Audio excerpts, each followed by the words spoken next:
In May of 1887, the Education Committee of the Congregational Churches in Southern California was given full power to choose a site and organize a college. The committee chose Scanlon Mesa, an area north of Pomona on which to move the fledgling Pomona College. Henry Austin Palmer, considered the founder of Claremont, who was also the board president of Pomona College, had obtained 80 acres there that were being considered for a tourist hotel. The Reverend Charles Burt Sumner was the pastor of Pilgrim Congregational Church in Pomona and was persuaded to leave that post to become the supervising authority of the new college. He convinced Palmer and 2 other donors to donate a total of 120 acres for the college. The name of the mesa was changed to Piedmont, and the plan was to move the college from Pomona to the location and form the new town of Piedmont. In anticipation of the move and the building of the college, Sumner and his wife, Mary Louisa Steadman Sumner, built their house on 10 acres near the site of the future college on Piedmont Mesa and named it Twin Oaks. Classes began originally in a 5-room house in Pomona called Air College. Clinton Day, a San Francisco architect, was selected to design a brick building expected to cost $45,000. A cornerstone for the new building was laid in Piedmont Mesa. However, it was at the same time the economy was turning from boom to bust, and gifts for the new building were not forthcoming. As fortune would have it, on the same day of the cornerstone ceremony, a tempting offer was made, an unoccupied hotel in the nearby newly established town of Claremont. The decision was made to accept the offer of what many believed would be a temporary home for the college in Claremont. The building and 260 lots were signed over to the college on October 21st, and the move was carried out during the Christmas holidays of 1888. In 1892, after much debate, the board made the decision to remain in Claremont. The cornerstone was later moved to the Claremont campus and placed near the Carnegie Library. Sumner continued to make the commute by horse to the college, but by 1900 decided to move Twin Oaks from Piedmont Mesa to its current location on College Avenue. The move took place in 1901, and the Sumner family lived in the house throughout the 4-mile, 6-week move. By employing jacks, the house was first lifted off its foundation. Heavy beams were then attached to the underside of the house and heavily greased. The beams acted like runners on a sled. The house was then lowered onto the logs, and the structure was pulled across the logs on the greased beam by a team of horses. Once a log was cleared, workers would move it and install it at the front of the structure. It was slow going, as it is almost certain that a good deal of the pathway needed to be cleared and obstacles removed. The house was later home to the Sumner's son George, who donated the house to Pomona College in 1948. It was first used as faculty housing and later rented to single tenants and then couples. Noted Claremont ceramist Harrison McIntosh and his wife Marguerite held their wedding reception here, and it was their first house together. In the 1970s and 80s, it served as a dormitory for vegetarian students and became known as Veggie House. Due to its condition, it was closed as a dormitory in 1989 and restored in 1992 by local design-build company HartmanBaldwin. Since its restoration, it has served as the college's guest house. We would like to thank Pomona College for allowing us to film and include the Sumner House in our 2022 home tour, Home Again. We'd also like to thank our sponsors of the Sumner House.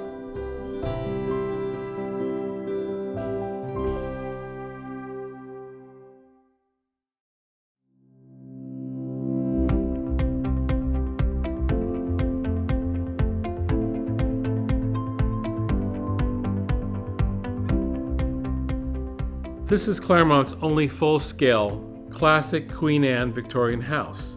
It boasts the character-defining features of the style. It has 3 gables, bay windows, a sunroom, excellent wood ornamentation in fish scale and diamond shingle patterns, and clapboard siding. It features a classic, steeply hipped roof with lower cross gables and a patterned masonry chimney.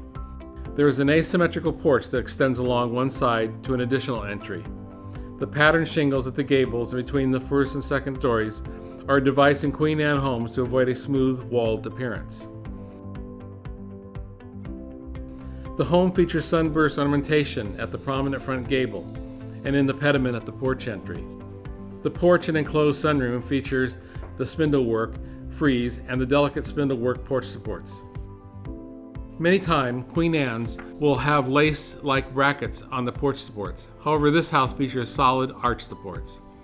Brackets are featured on the main gables, and whereas Queen Anne's do not have exposed rafters, this house has decorative eave brackets that lend to the style. The roof gables have triangular extensions at the roof gables that extend out from the gable and accentuate the decorative Victorian style. The windows are large, single-hung wood, and above the front bay window is an interesting dental-like treatment with blocks whose designs are repeated in the interior moldings. There are stained glass windows above the first floor bay window, next to the front door, on the south-facing second floor elevation, and a rounded one on the porch that leads to the secondary entry. The foundation is a combination of rock and raised that is skirted with diamond-shaped lattice. The porch floor and steps are wood, and the steps have turned newel posts that feature the decorative cutout railings that repeat in the interior stairs. The front door has 3 panels and a glass insert with a transom window above. The panel motif is repeated on the house between the foundation and the body of the house. The porch pediment repeats the arch found between the supports and are highlighted by stacked moldings and decorative brackets. The paint colors are true to the era, and during the restoration in 1992, the colors were chosen to approximate the original colors of the house as closely as possible. The color palette used original colors: olive drab, forest green, muted yellow, and brick red. The extensive restoration and renovation project included seismic retrofitting that included a new foundation built inside the old stone foundation. At some point in its history, a second-story room was added to the sunroom, but during restoration had to be removed to meet building codes. All but one of the original chimneys were removed for seismic safety reasons. The remaining chimney was completely rebuilt, reinforced, and sealed. Exterior and interior trim and woodwork were removed and cataloged, and missing sections were milled to match the original. As you enter the house, the first thing one noticed in the foyer is a tall 11-foot ceiling and the staircase with the cutouts in the railings that mirror the ones on the porch.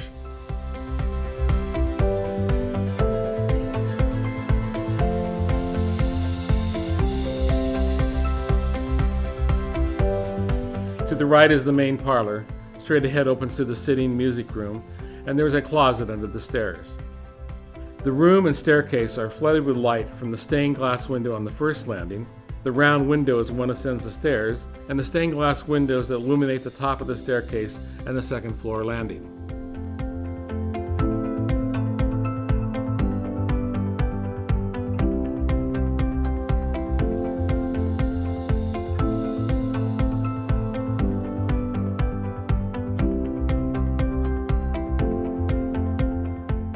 From the foyer, we turn right into the parlor, where the marble fireplace with its decorative tile hearth is the first focal point of the room. This is one of 9 coal-burning fireplaces original to the home, of which 5 remain, although none are currently functional. The moldings found in the foyer continue into this room as well. The casement moldings around the doorways and windows features a rosette block at the corners and fluted casing.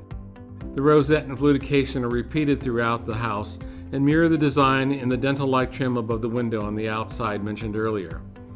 Here we notice the stacked decorative baseboards that feature the fluted design found elsewhere. There are plinth blocks at the base of the door, casements, and decorative corner plinths. While the baseboard butts up against the inside corner plinths, an interesting feature is the rounded corners of the baseboard on the walls that jut into the rooms at the fireplace and other areas. The oak flooring from the foyer is continued into the parlor. The second focal point is the bay window with a striking stained glass over the center window.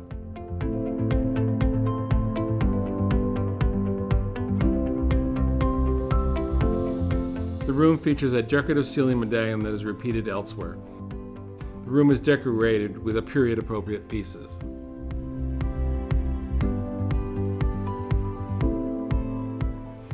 As you leave the living room to the south, you enter the sunroom. This was originally a sun porch, but was enclosed shortly after the home was built. It once had a second story, but has been removed due to the seismic safety and code issues. When the house was originally built, it faced south, so the sunroom would have been on the east side of the house, as opposed to the north side, since the house faces east in its location. The oak floors continue into this room, as do the decorative moldings, and the ceiling medallion is repeated. The room has crown molding, unlike the rest of the first floor, which interestingly, and unlike most Victorian homes, did not have crown moldings. From the sunroom, one passes through the parlor to the dining room. A set of original pocket doors lead one into the room. This room features another fireplace and an inlaid mahogany design in the oak floors.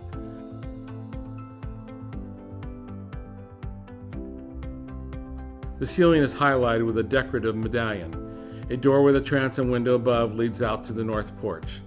You will notice the use of transom windows in the entry, dining, sunroom, kitchen, and music sitting room.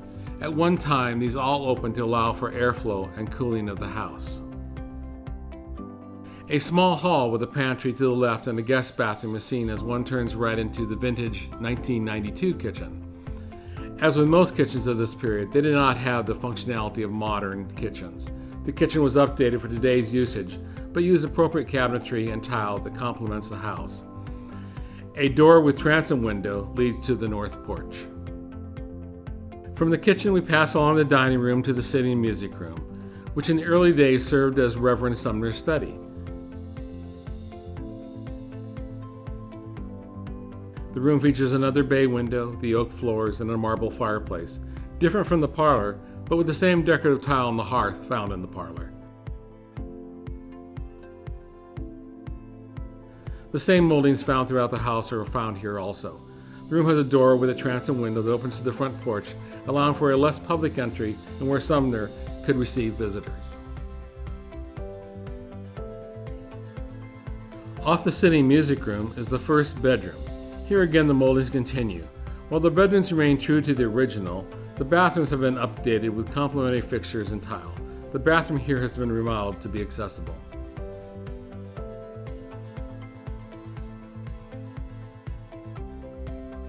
From the bedroom, we cross the sitting music room back to the foyer and the staircase to the second floor.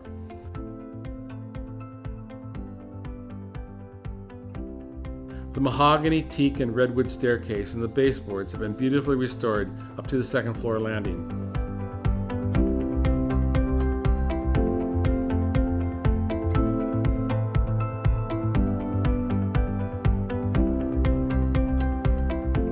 Here we see the decorative medallion repeated from the dining room for the stairwell chandelier.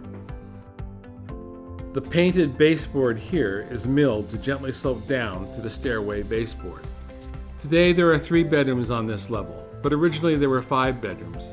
The remodeling of the home to serve guests required reducing the number of bedrooms to accommodate bathrooms and closets in each.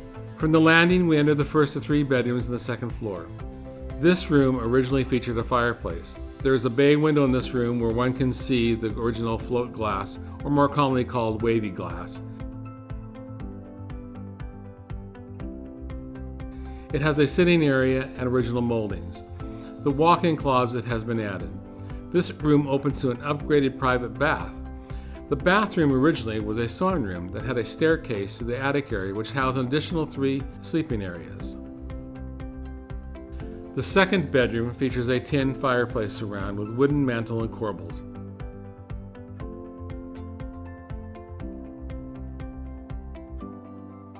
There is a dressing room and original moldings as well. The bedroom has an updated private bathroom. The third bedroom features another marble fireplace and hearth. There is another bay window and original moldings. An updated bathroom with appropriate tile and fixtures fits well into the style of the room and the house.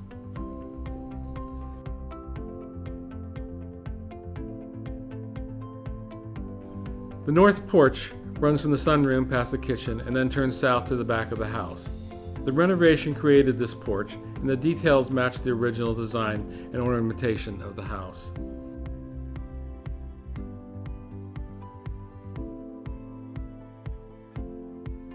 This concludes our tour of the historic Sumner House, truly a treasure of the historic and cultural environment of Claremont. Kudos to Pomona College for the vision to ensure this home remains viable and for adaptively reusing it to be enjoyed by their guests. Their selection of the HartmanBaldwin team and the sensitive and accurate restoration and renovation that was accomplished is truly appreciated.